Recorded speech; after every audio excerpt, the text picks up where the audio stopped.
If you're interested in making passive income from your NFTs, then this is certainly the video for you, because I think gambling in the metaverse is nice. That's cool. We're going to talk about gambling in the metaverse, and it's the next big thing. Michael, let's have a chat. So first of all, that is financial advice from Dan. Please come lock him up because I'm going to take over everything. You've been trying to take over NFTyou for years, mate. Now settle down. What's up, man? Yeah, we're going to talk about junior Sloties today, but have you even heard of the Sloties or anything about it yet? Dude, I heard about it and I saw like gambling, and I have a very like addictive personality. So as soon as I heard about the original Sloties and was like, it's kind of like NFT gambling, I was like, I probably shouldn't look because I will lose everything playing it. So I fully ignored it. So I didn't know about Sloties Junior. So we got the main Sloties and now we got Sloties Junior, correct? Tell me a little bit more about it because I don't know. Yep. So there was 10,000 released of the Sloties, and they were minted out. I think it was roughly 0.16. So it was a great sale.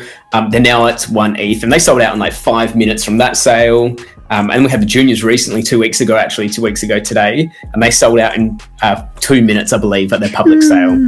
The public sale was 0.3 ETH, so higher than the Sloties again. And I think they knew they could do it because they sold out so well originally with the Sloties. So the thing that we think about with the Sloties is there's a couple of different benefits to holding a Slotie. So exclusive holder rewards, which is basically if someone is at the casino and they spend a certain amount of money, what the casino takes back in, you get a percentage of that. So by holding a Slotie, you actually get that passive income that way.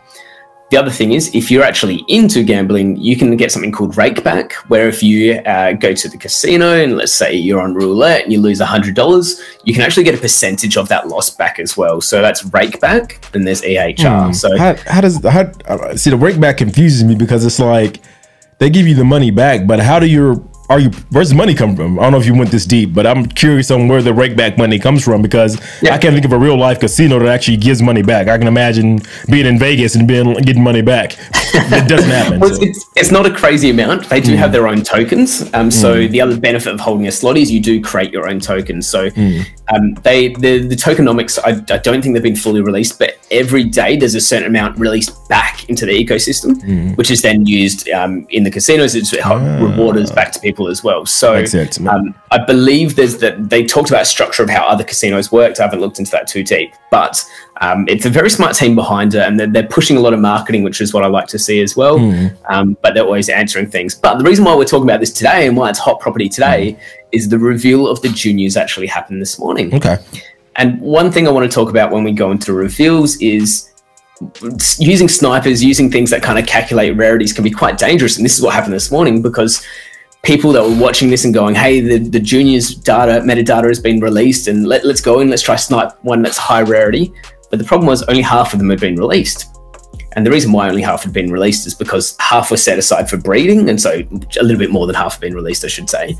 So there's only been about 5,500, roughly 5,600 that have been released so far. So when people were like, I've got an ultra rare one, it's only got 1%, they didn't realize that actually they haven't all been released. And then the actual rarities got released in the Discord, and then people found out what they really had. I'm sure that was a lot of fun in that Discord as well. But is there any way that we can kind of look into that metadata, dude? Because I know this is like a trap for people that are trying to flip. So what's up? The FUD didn't come from that. The FUD came from when yesterday the team bought back a whole bunch of rare ones off the floor without knowing they were rare. Wait, what? We'll pause on that. Yeah. So what happened was, and they've come up with a little more clarity, but there's a Opensea account called something like business purposes or something like that. It's along that title there, and everyone was like, "Oh, that's weird." Like heaps of the rare ones that got bought by this account yesterday, and they were at like 0.6 or whatever it was, and the floor was like 0.5, so it was a little bit above the floor. So they knew what the rare ones were, and they've bought them back for strategic partnerships. And there's two sides to it. One is like, oh, they shouldn't know what the rare ones are. Well, they can, it's their project, whatever. But the thing is, they were for sale anyway. Someone was selling them. So it's like, don't be upset when you were trying to sell your thing and it actually got sold. Here's the thing. It's hard to say anything about like morals and stuff in NFTs and crypto because there's no regulation, right? I mean, I still think there's certain like ethics and morals that we all kind of like abide by. I know it's a wild, wild west, but would you have done that, Dan? That's my question for you as a project founder. the thing is, and I hold juniors, and the thing is, I am happy for them to do that because one, I wasn't going to buy off the floor. Like I'd already had what I wanted to, I was in. And two, that's actually going to get me more money in the long term. If they can make strategic partnerships and bring more in, then I don't care how they do that. If I was planning on buying 100 off the floor, then yeah, I'll be pissed as all hell. But no, like it's got nothing to do with me. I was never planning on buying those NFTs. So I could imagine, imagine if the wallet wasn't some name or they didn't fess up to owning the wallet. We would be none the wiser. Everyone would go, oh, it's Web3, who cares? I got a question for the audience. So in the comments, let us know, what do you think? Do you think this was something that was like, you can't say illegal, but do you think it was right morally to actually like take some of the rare ones for strategic partnerships? Is it something that you have done? Let us know in the comments or click the link for the Discord below. Hop in. I want to have a conversation about it because I'm kind of torn about it. Dan's evil, so he's all for it. But let us know how you feel in the comments below.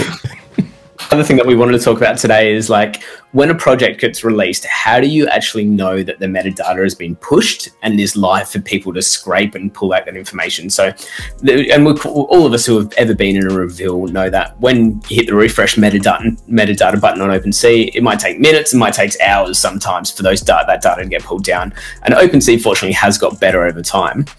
But the thing that we can do is, and we're just going to click on a random junior. Let's imagine these haven't been revealed yet. What you can do is go to the contracts that these are written on. So every NFT project that comes out is actually on a contract itself. So you can see whether the contractors had permission to share this information. So if we scroll down to details, and you can do this any project that's about to be released, click on the contract address. And one thing I should have mentioned is we're going to take note of this token ID that's here as well. And what we're going to do is we're actually going to go look at the contract. And the contract, as I said before, is basically where all the data for the release is being kept. So if we click on the contract button here, the thing we want to look at is actually the token URI. So right down the bottom usually is the token URI. The token URI is actually just a reference to the metadata. So when the metadata has been released, this will actually change. So before we talked about Junior 1559, I believe. Yep. And we can actually query this token. So right now I can see this is where the metadata is being stored. Now, before a project's been revealed, this will actually be something different. So let's say we're going to load up this website now, this web page as well now.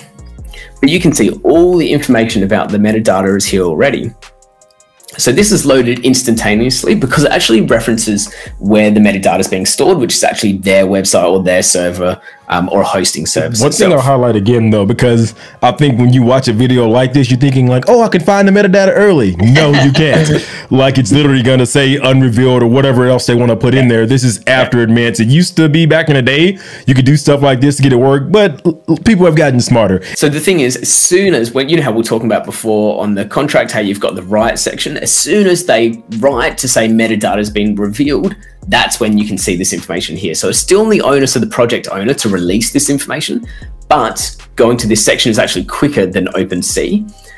The other way that I use it is, let's say the metadata hadn't been revealed and we're down the bottom here, and this website was, sometimes it says unrevealed or something here as well. Like it changes from project to project.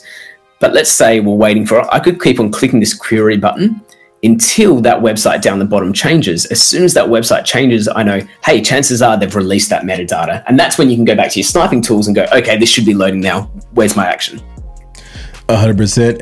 And I think this is just, I said it in the last video that I'll link above when it comes to flipping and trading, but you want anything that can give you an edge. And the great thing about it, and what I really love about the blockchain, it's everything is there for you if you know where to look. So what Dan is doing right now is showing you where to look to get a little bit of edge on metadata. Like, don't be intimidated by this stuff. It's not rocket science. There's only a few things that you have to look at to get the information that you need.